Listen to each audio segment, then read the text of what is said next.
Petit outfit check. Je porte un blazer combi que j'ai eu en friperie pour 3 €. Franchement, si c'est pas la bonne affaire. Pour les Lillois, je l'ai eu à Dingue Fringue sur l'île, au cas où ça pourrait intéresser du monde. Et je porte également mes docks. C'est le modèle Jadon que j'ai depuis 2 ans.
Petit intermède lecture, dans mon précédent vlog je vous avais parlé d'un bouquin que j'étais en train de lire qui s'appelait La chute des géants de Ken Follett.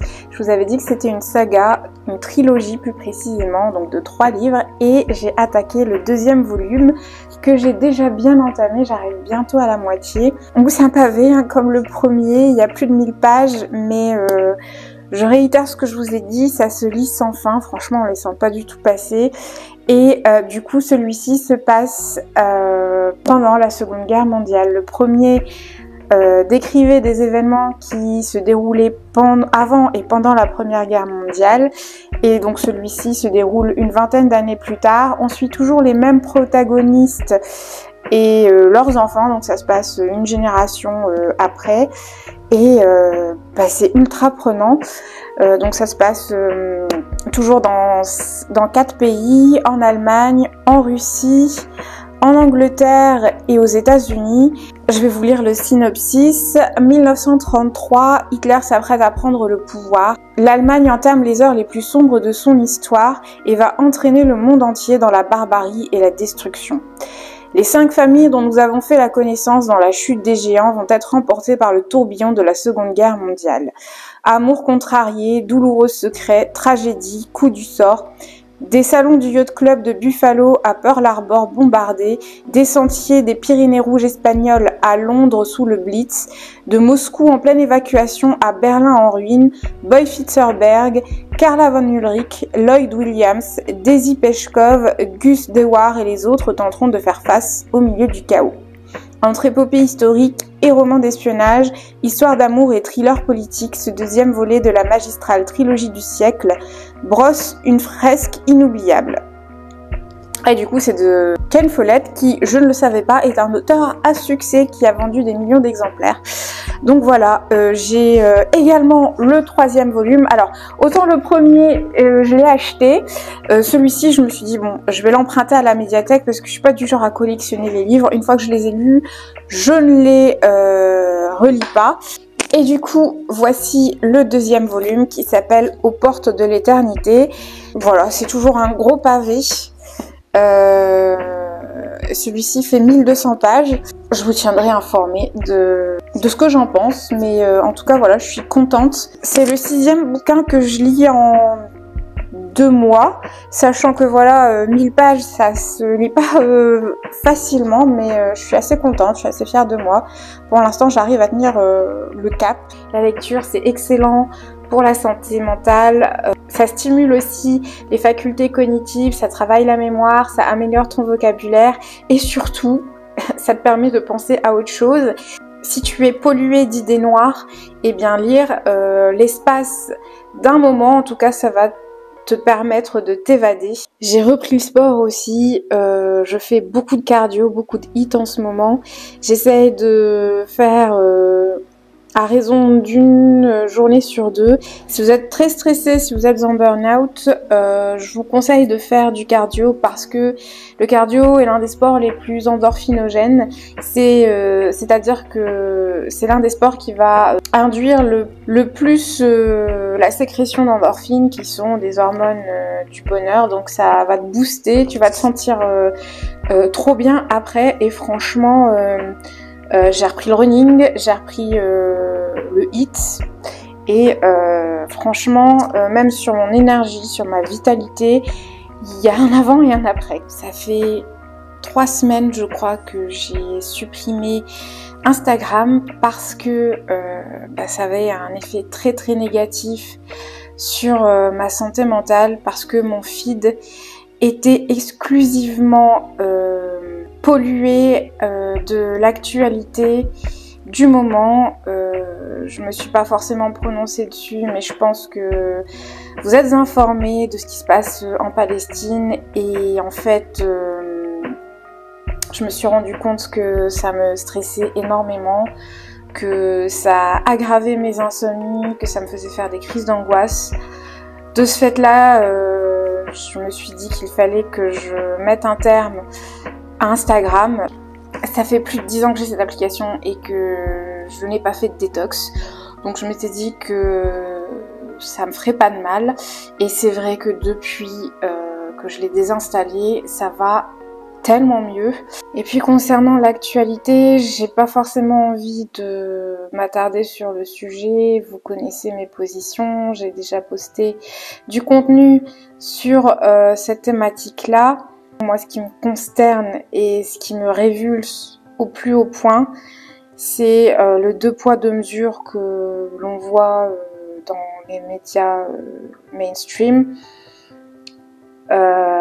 C'est choquant, vraiment c'est choquant et j'ai décidé vraiment de prendre du recul par rapport à tout ça. Si vous avez des problèmes de santé mentale en ce moment, ne regardez pas la télé, éloignez-vous des réseaux sociaux, de toutes les actualités qui sont toxiques et anxiogènes, parce que ça va pas vous aider et moi j'en ai fait les frais.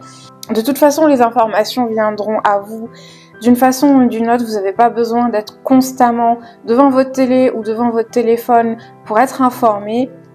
Ça va vous faire du mal plus qu'autre chose. Et il y a d'autres façons d'agir. Vous pouvez faire des dons, vous pouvez communiquer, vous pouvez appeler au boycott, etc. etc. Donc voilà, pensez à votre santé mentale. Je vous montre ce que j'ai prévu pour mon dîner / déjeuner. J'ai pas mangé, c'est mon seul repas. Je me suis fait une salade de mâche très simple avec de l'huile d'olive et du vinaigre balsamique, des pommes de terre au four avec du sel et du poivre et des œufs mollets. En tout cas, je les voulais mollets, mais je pense qu'ils sont durs. Et voilà, c'est le combo hyper simple. Toi-même, tu sais que je suis pas une grande cuisinière et que j'ai la flemme de cuisiner, mais en tout cas, c'est un combo qui fonctionne du tonnerre.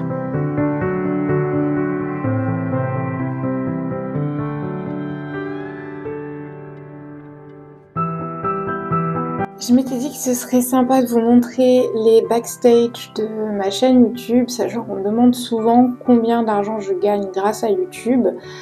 Donc je m'étais dit que ce serait l'occasion ou jamais de répondre à cette question qui est tellement croustillante, n'est-ce pas? Donc là, vous voyez, je suis sur l'application YouTube Studio qui permet de gérer le back-office de sa chaîne YouTube. Et je vais aller dans données d'analyse et ici je vais cliquer sur revenus. Donc ça permet, donc on voit l'ensemble de mes revenus des derniers mois. Donc au mois de novembre j'ai rien gagné, au mois d'octobre j'ai rien gagné, au mois de septembre j'ai rien gagné. Par contre cet été, et bien pour la première fois de ma vie, depuis que j'ai lancé ma chaîne YouTube, j'ai gagné des sous. Donc j'ai dû gagner à peu près un petit peu moins de 40 € parce que j'ai une vidéo qui a fait le buzz, c'est celle sur l'ail. Donc tu peux voir et tu peux constater que je suis loin de rouler sur l'or grâce à YouTube. En fait, je fais clairement pas assez de vues en temps normal pour générer des revenus sur YouTube. Il faut un minimum de 5000 heures de visionnage sur le mois précédent pour pouvoir être monétisable et c'est loin d'être mon cas. Mes vidéos font moins de 100 vues à l'état actuel. J'ai beaucoup d'abonnés mais je fais pas beaucoup de vues donc voilà. Et en vérité beaucoup pensent que les youtubeurs gagnent de l'argent grâce aux vues, mais comme vous pouvez le voir, ma vidéo elle a fait le buzz, elle a fait plus de 100 000 vues, ça m'a rapporté moins de 40 €. C'est pas les vues qui rapportent des sous aux youtubeurs, c'est plus les partenariats avec les marques. Comme vous pouvez le constater, j'ai fait le plein de légumes et de fruits et j'ai l'intention de me faire un bon petit jus de légumes. Je pense que je vais faire un jus vert avec du céleri, une pomme et un citron.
Si vous ne connaissez pas les vertus des jus verts, c'est excellent pour la santé, pour faire le plein de minéraux, de vitamines.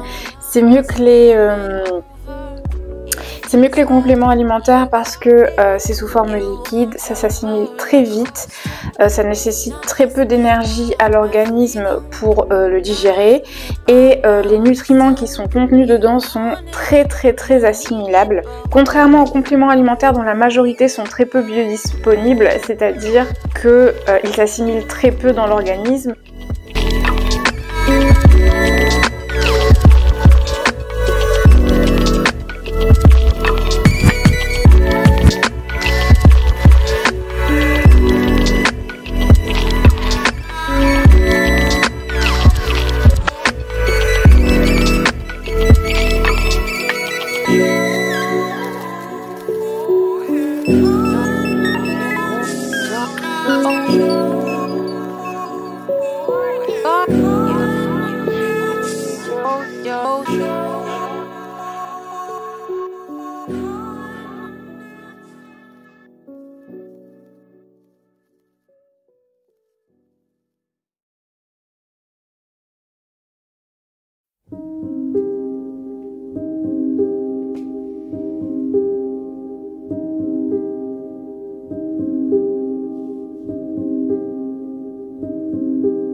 Je vais arrêter ce vlog ici, j'espère que tu auras apprécié de passer ce petit moment avec moi et que ça t'aura donné des idées, de l'inspiration pour prendre soin de toi, pour prendre soin de ta santé mentale. Je te remercie d'avoir passé ce petit moment avec moi. N'hésite pas à t'abonner et à liker cette vidéo si tu l'as appréciée et si tu n'es pas encore abonné à ma chaîne. Je te souhaite une très belle journée, une très belle soirée, une très belle semaine où que tu sois quand tu regardes cette vidéo et je te dis à la prochaine.